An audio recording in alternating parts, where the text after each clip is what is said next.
Okie dokie. So, a couple of things to point out before we start rolling with material um, is that starting next week at 8:30, I'm going to close the door so that I can roll and not get interrupted. If you're running late, no big deal. We're live streaming every class, so just watch from your device or watch from your computer. And if you're here, if you finish watching from the computer room or whatever, you could always come in and ask questions once we let out the class, okay? But I think that's a good compromise and how I don't have to keep opening the door, and you can still get live class instruction. The second thing I want to point out is your Moodle page for this class might look a little different than 310. I think I mentioned it on Wednesday. Because we're live streaming everything, and I'm going to put the units, I'm going to put the dates, all that's on my YouTube channel. So just go find it if you missed today's class or you want to rewatch something. It's all there. 4:15, unit 1, the day we got class. So the Moodle page will just be material stuff.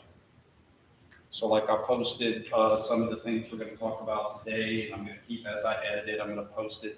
In addition, I'm going to post 310 material as a reference if you need.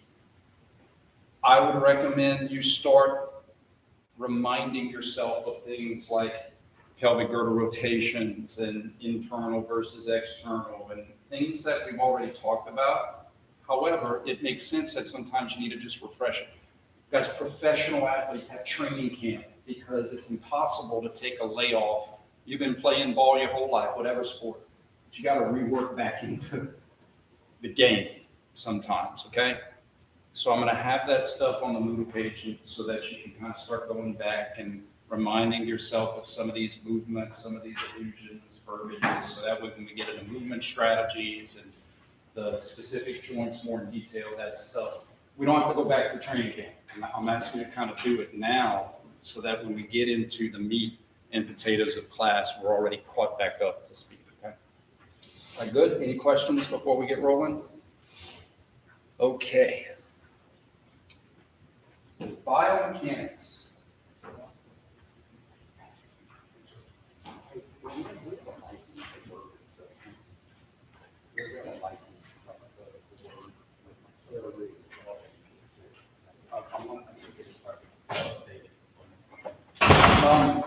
All right, guys, biomechanics, application of mechanical principles to biological systems. Bleh.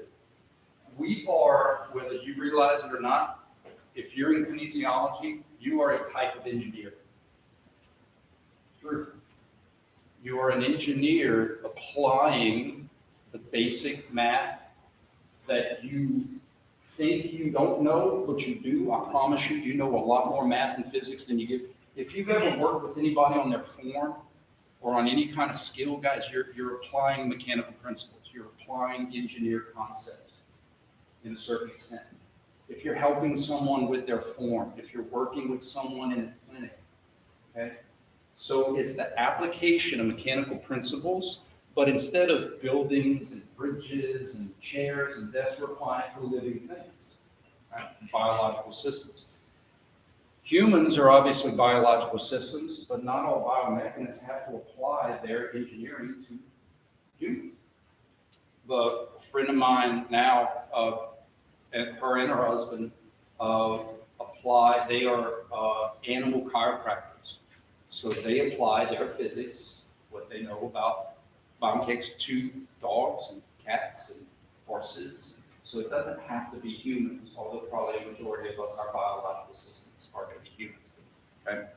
In this chapter, or this first couple lectures, we're going to talk about not only ways that biomechanics is kind of advanced sport and skill, but I'm going to introduce you to some new areas you may not have known existed, like ergonomics and occupational application of biomechanics and different career fields that you may have never heard about before. And so I just want to start off by saying, everything you guys are going to do, except if you're like, actually, I'm going to graduate with a KNES degree, but I'm going to run my dad's farm. That's biomechanics too. Like, in other words, this class is applicable to every single person because you're going to be working with people. You're going to be working with living organisms, okay? So one of the ways that we've helped field is specific improvement of technique through movement. Example is back in the day, they would high jump like a hurdle. They would hurdle the bar. But then again, back in the day, they used to like land on Mother Earth. Like they didn't have the foam pits to land on. So once they had the safety of not going over, because think about it, if you had to land on the earth, you're not going to go over backwards. You get your head on the ground, right? So once they had the padding, then a guy in the 70s named Dick Fosbury realized that if he jumps and arcs his back, he can actually make his center of mass pass right over the bar. Think about it, if I hurdle it, my center of mass is way up here. Like the work I have to do is much more than if I can get my center of mass right over the bar. Makes sense? So by arcing your back, or pole vaulters do that too. If you notice, like pole vaulters keep their center of mass right over the bar. Okay? So that was just an improvement of technique. In other words, doing something in a strategic way that no one else had thought about doing it before makes you better at that technique. So this doesn't even, we're going to talk about like how equipment has improved and other things. This is literally doing something in a different way that makes you better at doing it. Okay? And if I talk about it, it's fair game on the test, all right? Design of sport equipment. So what I'd like for you to do is think about in your own area of interest, whatever your favorite sport is, whatever your favorite activity. You guys, that could be lifting. That could be rehab. Maybe you're like, well, I don't really have a sport, but people love helping me. We can apply all this stuff to any area you do. Okay? Think about how equipment, that could be rehab equipment, that could be strength and conditioning equipment. That could be, in this case, like actual equipment. Back in the day, rackets were wooden. I don't think people play with wooden rackets anymore. Golf clubs, tennis shoes, tracks, just equipment itself has made advancements through biomechanical adaptation. And obviously, as we're going to talk about research equipment, but just as things, as we learn about things, the more we can improve and adapt. And not all improvement is good, as I'm going to talk about. Like sometimes the stuff can be too good where it puts you at risk. What's one of the big conversations in the NFL? Too many people getting hurt. Maybe we need to get rid of field turf. People are because or the lane on make you fast. You go fast. What's the trade-off? Okay. So think about areas in your field of interest or your sport or skill, how things have evolved, not from the technique, but the equipment. And sometimes the equipment changes your technique, right? Because things are lighter, more flexible. So sometimes those things go in and your technique may get modified as the equipment gets better and better. One example that I love in swimming is they developed these wicker suits that were so drag resistant that they were shattering world records by like a very significant amount. They knew it couldn't be. We didn't evolve in a year. Like we didn't. It had to be the equipment. These new suits that were literally they were flying through the water with no drag. And they were like, all right, man, that's too much. We gotta go. So examples. Prevention of injury. So what you see on the left is called a knee saver. Some catchers use it in youth sports to kind of help take some pressure off their knee extensors to kind of support their position. But these are great for occupational workers.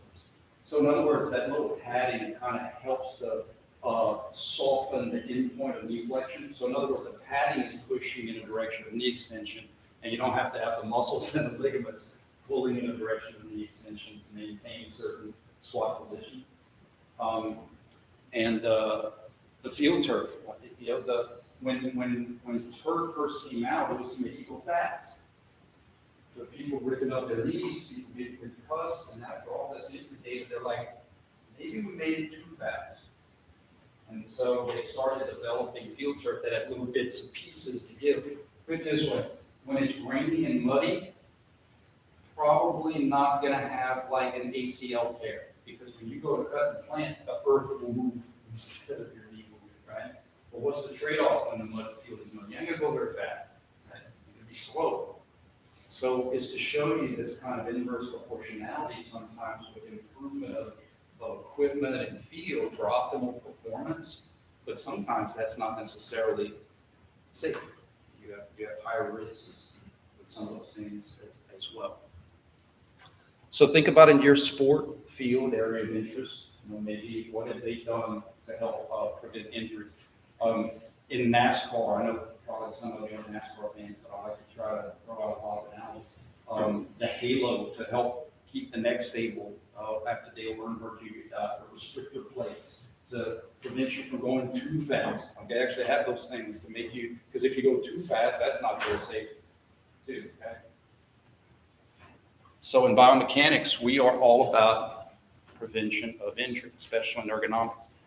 Clinical analysis of movement pathologies. That's a fancy way of saying how can you help someone improve their form, their technique, their mechanics. Sometimes it can be for improved performance. So you may work with an athlete, a youth athlete, or a college athlete to help them get better. Something, pitching, kicking, throwing.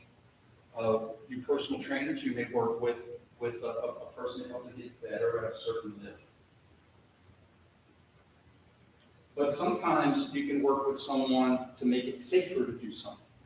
Maybe they're actually having pain with certain tasks, and working with them in a clinic by using video analysis and other things, you may help them to be able to perform that task, that movement safely.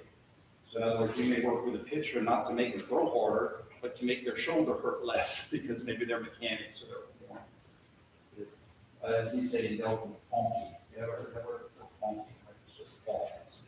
It's not optimal for their body type or.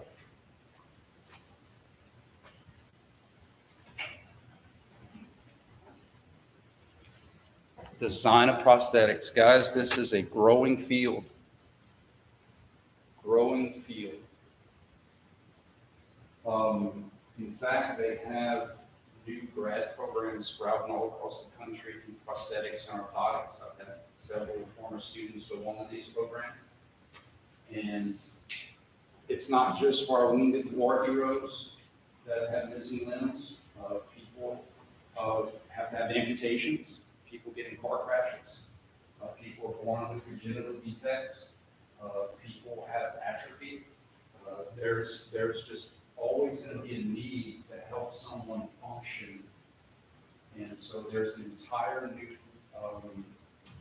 specificity with specifically prosthetics and orthotics, which is incredible. I love this kind of progression, kind of the first kind of artificial limbs and now the blades. It's really, really cool.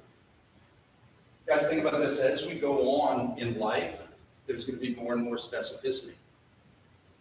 When my older brother and sister and I were born, my mom didn't go to an OBGYN. There was a general physician. And Dr. Saunier delivered me and my brother and sister. We went to Dr. Saunier when I had a sprained ankle or when I had a sore throat. However, now if I have a sprained ankle, I'm not going to a general. I'm going to someone who specializes in sprained ankles. Does that make sense? So it's very similar. A lot of times you're going to learn about brand new applications of fields that might be very specific to your interest. And it's okay to say, I didn't know that existed. Because things are going to branch off and be more specific and more specific. Because again, it makes sense that a podiatrist is going to know a heck of a lot more about the feet. Because that's what they do. That's what they do. Physiatrist is a cool field too.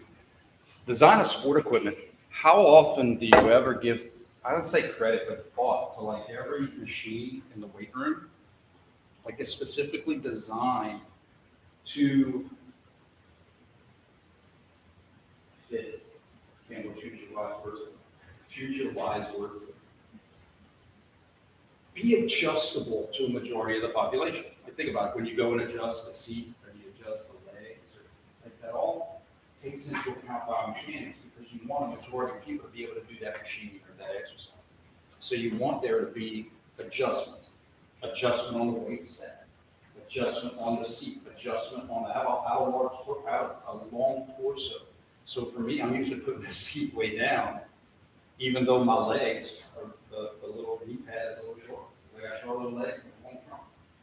So all of that takes kind of biomechanical, applying those machinery to biological systems such as us.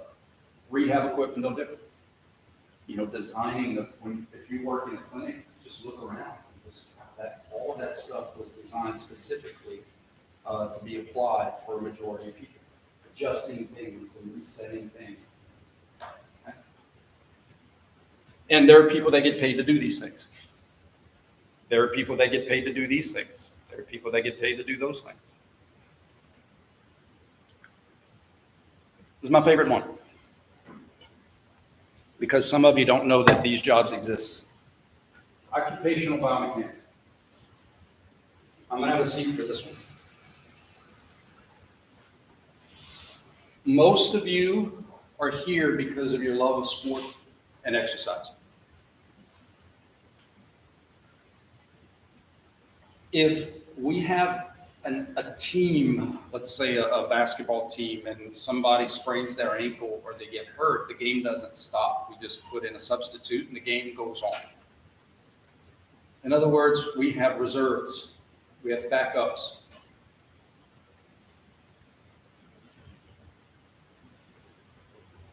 Occupational workers can, in certain settings, can be thought of athletes as well. You know, working offshore, that's hot. That's cardio. That's stress in your body, physiologically, mechanically. But there's nobody sitting on the bench waiting if somebody gets hurt offshore. If you get hurt, production may stop. And that's not necessarily good for the bottom line, right? So in occupational settings, and it doesn't have to be hard work too, it could be cumulative trauma. Secretaries or administrative assistants or people that aren't doing physical labor, but they may do something repetitively over and over and over and over and over that might eventually lead to pain. One of my silly analogies, if I poke you on the shoulder, that's annoying, but it doesn't hurt. But let me poke you for 2 hours straight. I guarantee you, you're going to have a bruise. It's going to be sore the next day. So when did that happen? It wasn't the first poke. Maybe it was the 100th. Maybe it was the 1000th. Cumulative trauma works that way. Also, think of this. If you played sports, your practice, a couple hours, you lift. You have a season. You have an off season. You can kind of recover. No off season. You work, you get paid. You don't work, you don't get paid. It's year round, Jack. And sometimes 12-hour days, sometimes 8-hour days. So imagine doing a task over and over and over and over and over and over and over again, and there's no, man, my shoulder's bothering me, but we're almost in the off season. So my point is, should make sense after I set it up like that, why in occupational biomechanics, it's not about trying to create optimal athletes. We're not trying to make bigger, faster, stronger. We're not trying to stress the body for top performance. We're trying to be safe. Because if someone gets hurt at work, just like people get hurt on the field, that's a natural. Getting hurt while you're playing something is almost kind of like a natural risk of that sport. There shouldn't be risks at work, or if any, very minimal. So occupational biomechanics is kind of an opposite way of thinking in terms of strength and conditioning coach. We're trying to make things as safe, less stressful, less strenuous as possible while you're at work. What you do on your own time, fitness, exercise, that's on you. Lifting mechanics, proper lifting technique. And that doesn't just have to be at work. you're going to help people eventually do safe lifting at home as well. Proper lifting mechanics at home so that you don't hurt your back or put yourself in less of a bad position to get hurt. Like just think about it. My mom used to, before she got all too old, she loved to work in her garden. But when I would see my mom work in her garden, she'd be like, yeah, like all day. She'd be like, my back hurts. So occupational biomechanics, kind of like in occupational therapy, occupation doesn't have to mean like your work. A child's occupation is play. An elderly person, their occupation is to be able to cook, clean, take care of themselves. They want to be as independent as possible. And of course, you're going to have real occupations that involve lifting and moving, twisting, and stuff. So you're trying to create a safe work environment, because if someone gets hurt at work, you got to pay them workers' comp, maybe litigation, and then you got to hire someone to do their job. So you got a triple pay. So safety first. And there are people that get paid to do job site evaluations. How can we make How can we make every job safe? It's like being a bookie, putting risk less and less and less and less risk. That saves a company insurance. That saves a company workman's comp.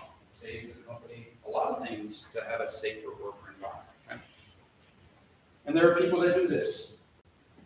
Traditionally, they come from engineering. I've had a lot of classes with these people. But you know what the engineers don't have a good understanding of? Not me, just the human body, the way the body works. They're so used to engineering concepts that don't change. What I mean by that is that the door always moves about the wall. But we know with the human body, the wall can move about the door, Jack. That blows their mind. So they have the physics, but they don't understand the human body. You guys understand the human body. You go to a master's program, excel in the physics a little bit, and you're in the same place as them. You're saving a lot. Okay? So that's occupational biomechanics, which could be a good career.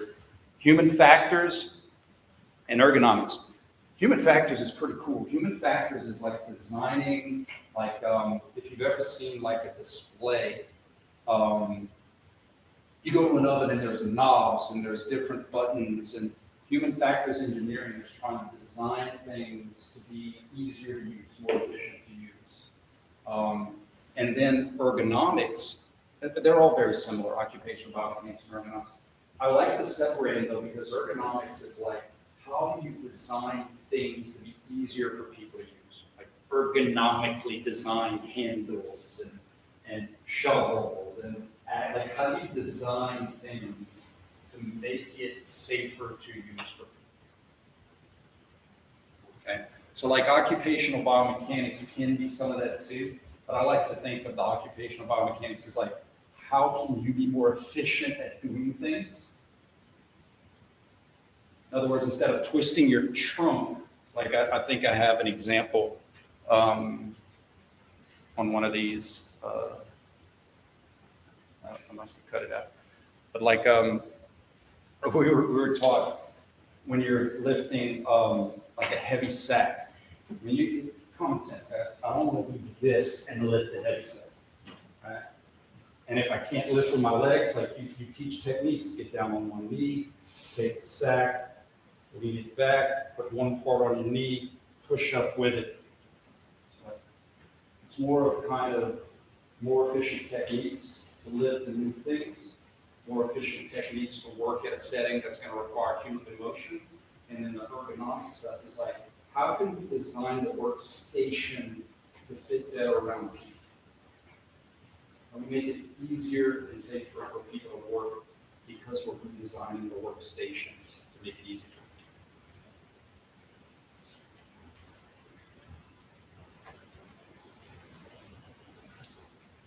All right, what else can you do in biomechanics? You can become a teacher. Look at that dude.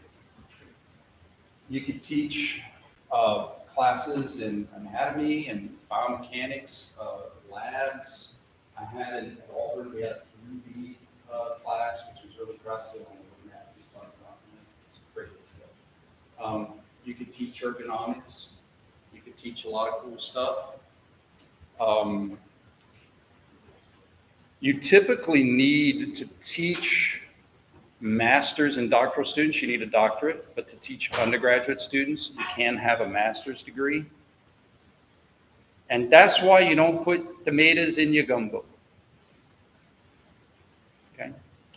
So what is a job as a professor of biomechanics entail? There's three main things. You got to do research, art, scholarly work, teaching, and service. So the first one I talked about was teaching. Now we'll talk about the research. Most biomechanics labs, now there's a lot of people for it, but they have three main types of research equipment. Motion capture, that's just cameras that can view the little markers. They do that in video games too, right? See the little markers. The more cameras you have, the more data you can have, and the better you can translate that onto your computer screen. Motion capture. Force plates are just very expensive, fancy scales. So if you get on a regular scale, all it's going to do is tell you a force in one direction, right? How heavy are you? Because gravity's pulling you down, the scale's pushing you up, there's nothing. These things have three-dimensional forces. They can actually take into account friction across and friction in front and back. So it's a very fancy scale, which you can get a lot of good data from fancy scales like balance, torque, and leg discrepancy. I don't know if some of you know this, but like when you do a squat, it's natural for one leg to carry more weight than the other. But there's a certain percentage where it becomes not a good thing. So you can test all kinds of stuff. And then the last one that most biomechanics labs will use is called electromyography. Y'all have heard of EKGs, right? Electrocardiography. And I know what you're thinking. I think it's kind of cool. Why do they call it EK and not EC? It's cardio is with a C, right? And that's because you have this thing called electroencephalography for the brain. And EEG sounds too close to ECG, and so they call it EKG. I wish they would do that with that in induction. This is cool. For the EKG, you put those electrodes and it shows you the electrical activity of your heart. Imagine if you could do that with your bicep or or quad muscle or your hamstring. So it's the same thing. It's just measuring electrical activity of the muscle. In certain scenarios, in certain conditions, that electrical activity can be proportional to muscle contraction.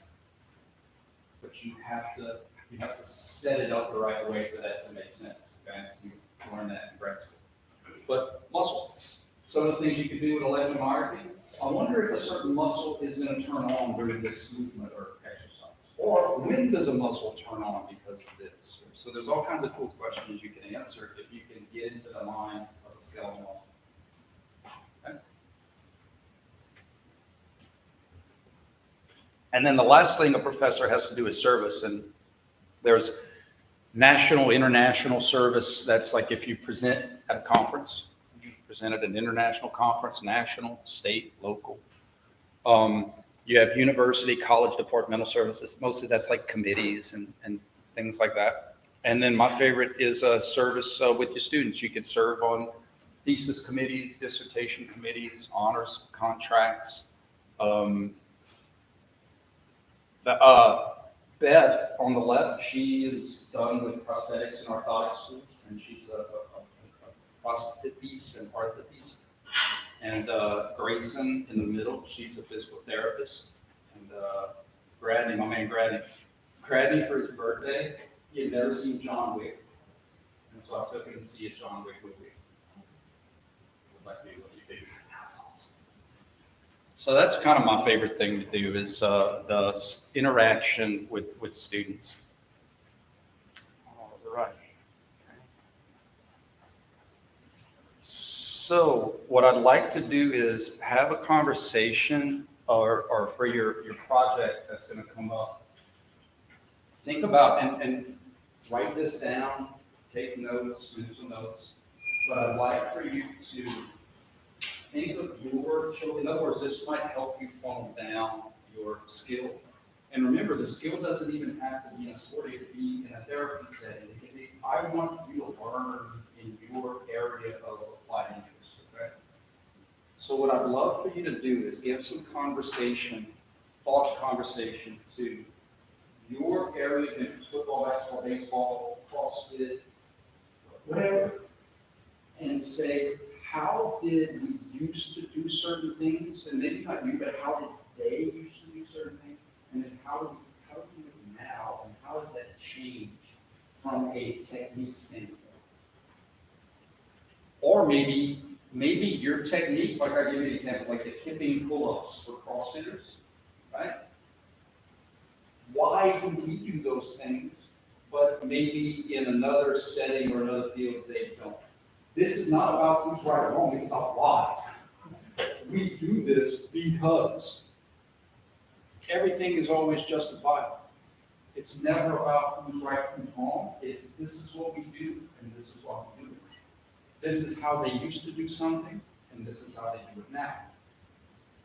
In addition, one of the important things for your project is to compare two different populations. That could be, how does a female perform this task versus a male? How does a young person perform this task compared to an adult? How does a freshman versus a senior? How does a middle-aged person versus a senior citizen perform this task at a therapy clinic or at the gym or at the field or whatever you're interested in? So comparing, how does how would a beginner start off doing this skill in strength and conditioning or in pickleball or in rehab? How would a certain medical condition, a stroke patient, relearning how to eat? So in other words, one is someone who has nothing wrong with them compared to someone who has a stroke and has to relearn how to do things. It's up to you. But I would love for you to compare and contrast two different ends of a spectrum of a certain skill. Okay? So that first part, the technique, improving technique could be that relearning how to walk, relearning how to eat, learning a new skill. Guys, I can't go and just do a kip and pull up. I would die. But you know what's cool? I've had enough pharma students and friends that have told me, oh, dude, we have a progression. You start here, and then you get proficient at this, and then we progress to that. Then you get good at that. That's awesome. That's the way things should be.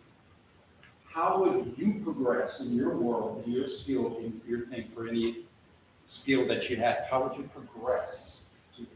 So that's what I mean by improvement of sport technique eventually into your project, is how would you progress to be at this end of something when you're starting way over there?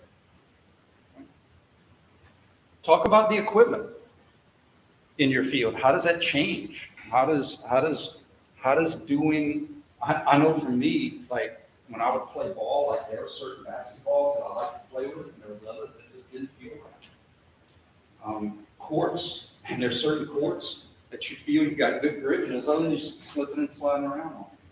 Outdoors, indoors, the design of things might have evolved. In other words, there's a lot of different branches that design of equipment could entail. Maybe there's new things that came out at your clinic that, wow, we just got this new equipment to help people do certain things. We can talk about that. Hey, we've noticed at our gym, we have these new equipment that everybody loves because they could do this, and that. Very open-ended, but that's what the equipment is. The equipment would just be any piece of, not just machinery, but tools. That's kettlebells that exist when I was a child. That's new equipment.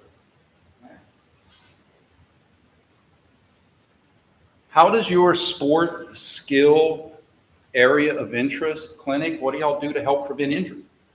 As an athletic trainer, that was the first thing that we're taught is, people are gonna get hurt, but do your best to try to prevent it. We would scan a field before a game, looking for potholes, looking for, weak spots to try to prevent injuries. Or if you do get hurt, let's not make it worse.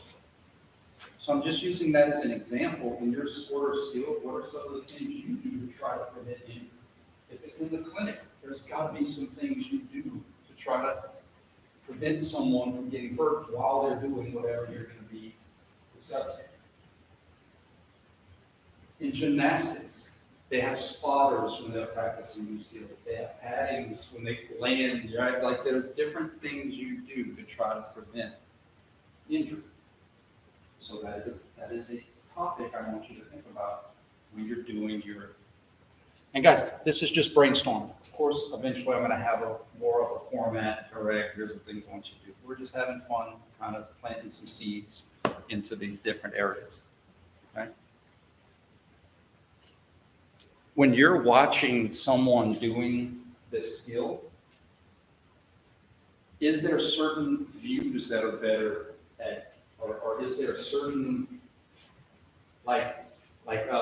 from a human movement standpoint, eventually you're gonna have to talk about, like, when you do this, you're gonna be moving your hips with your knees, so we're gonna have 310 type conversations, but they're gonna be a little bit more in depth. You're going to describe the movements that are happening with this specific skill. Okay? So, in other words, you will be an analyzer of clinical movement eventually with your project. All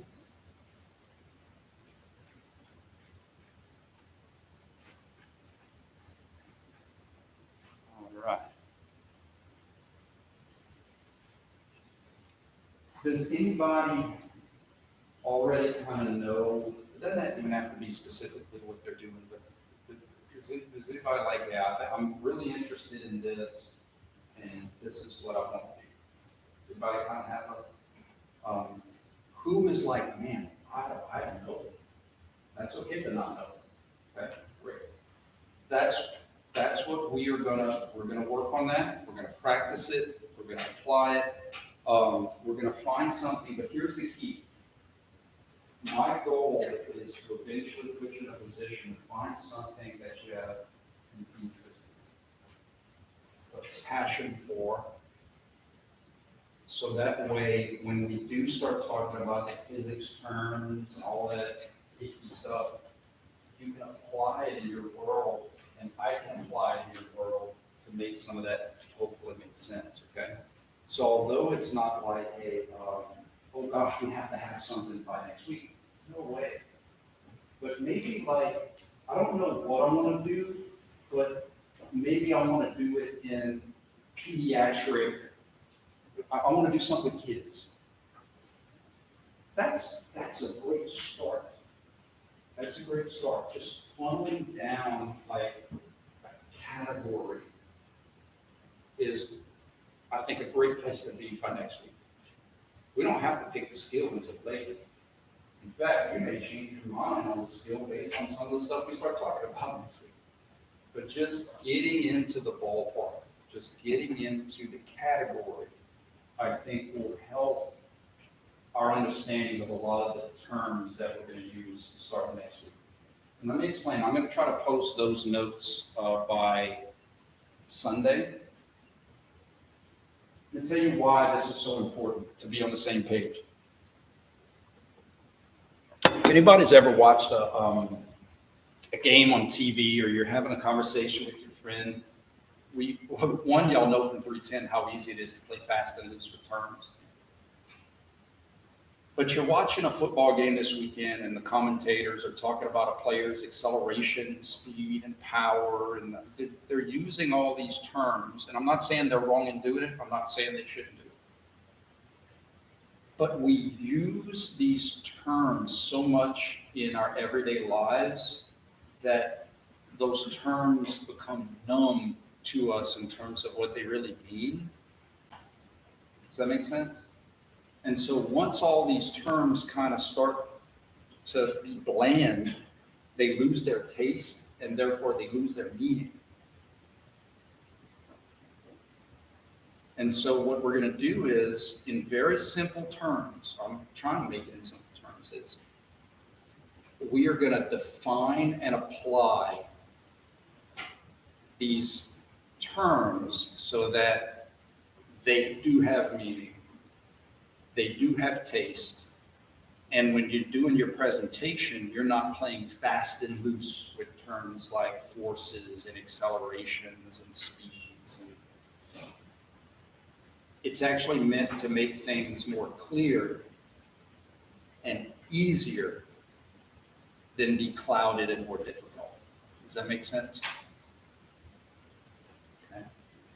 So just know, I'm never going to ask you to solve for X. But if we're talking about terms, we need to know, like, let's say if we're talking about momentum, or you want to use the term momentum in a lift, we need to make sure we're talking about what momentum means. Mass in motion. What affects momentum? Well, the mass, how much something weighs or how much stuff is in it, and the speed about which it's moving.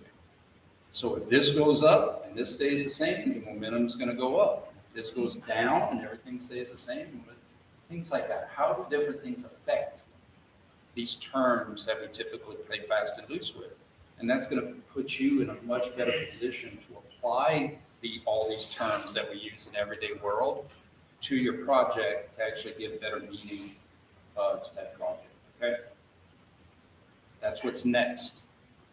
After that, those terms are going to naturally work themselves into contractions. Because biomechanics, application of mechanical principles to biological systems. I'm going to teach you. Biomechanics is really Newton's second law. F is equal to ma. Forces influence objects' motion. And in 310, that should sound familiar. Muscles influence joint motion. So it's going to naturally progress to concepts like work, power, energy. Well, where did we hear work before? Work was a word we used for contractions. That's going to segue into muscle contractions a little bit more detail than we did in 310. And that's going to segue into movement patterns and movement strategies. That's going to eventually segue to specific muscles that are in those groups that we talked about so much in 310. Okay? Any questions?